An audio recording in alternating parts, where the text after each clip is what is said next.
Yo, what is going on, guys? It is Cynnnical, and today for you guys, I'm finally getting around to doing a long-awaited video that I know so many of you guys have wanted me to do for quite a while. And it's actually a really interesting sort of topic to be talking about. It's a little minor sort of detail that's actually really interesting and probably quite important to do with inside of the new Kingdom Hearts 3 trailer. Now, I know, guys, there has been a bunch of you come to me on Twitter linking me these pictures talking about the specific sort of detail in the new Kingdom Hearts 3 trailer, and I'm sorry that I haven't done a video on this. It's just sort of scheduling and prioritizing my videos as being very busy lately, but finally I'm getting around to actually doing this. It's a really cool detail, and I can guarantee that most of you guys probably didn't notice this. Like, I really didn't notice this until like a whole group of you guys started, you know, showing me pictures of it and stuff like that on Twitter. So I thank you guys so much for doing that.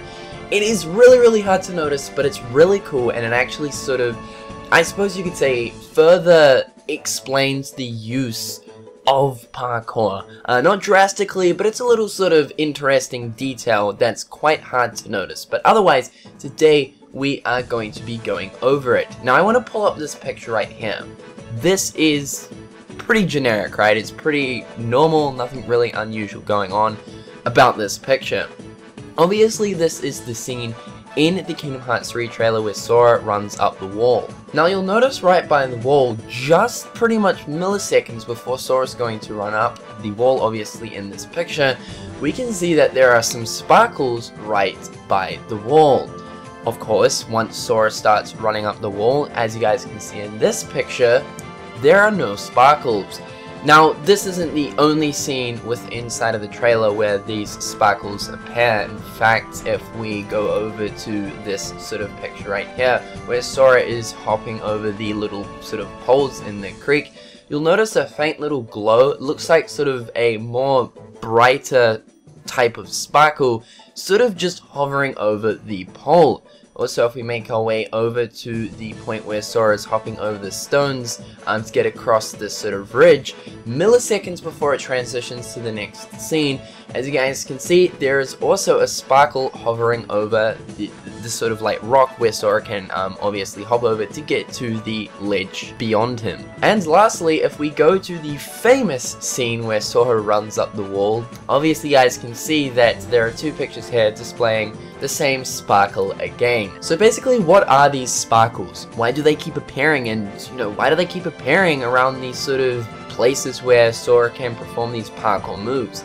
Well, I can almost put my money on it that these sparkles basically mean that wherever these sparkles are on whatever object, whether it be a pole, a rail, or a wall of some sorts, Sora can perform parkour moves. Now, this is very reminiscent to a game known as, you know, obviously Sly Raccoon. Obviously, you know, Sly, in the Sly games, he can perform sort of parkour ninja stealth thief moves, you know, by maneuvering over like ropes and like poles and stuff like that.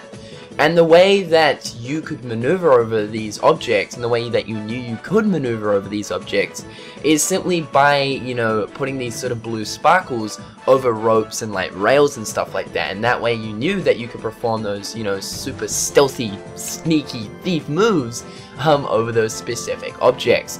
So I think like Square Enix, you know, I think they're going to be going with that sort of, I suppose you could say, system with Kingdom Hearts 3. Obviously, you're not going to be able to free run and parkour over every single object in the game, because that would just be absolutely ridiculous. So these sort of goldeny sparkles are probably going to represent the specific items or the specific sort of objects that we're going to be able to perform these parkour moves over.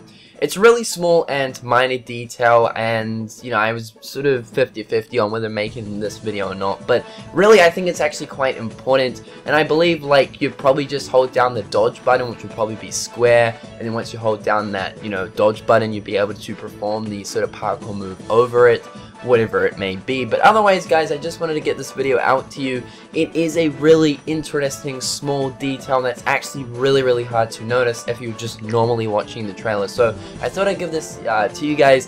Hopefully you guys have enjoyed today's video, and until next time, I'll catch you guys later. Peace.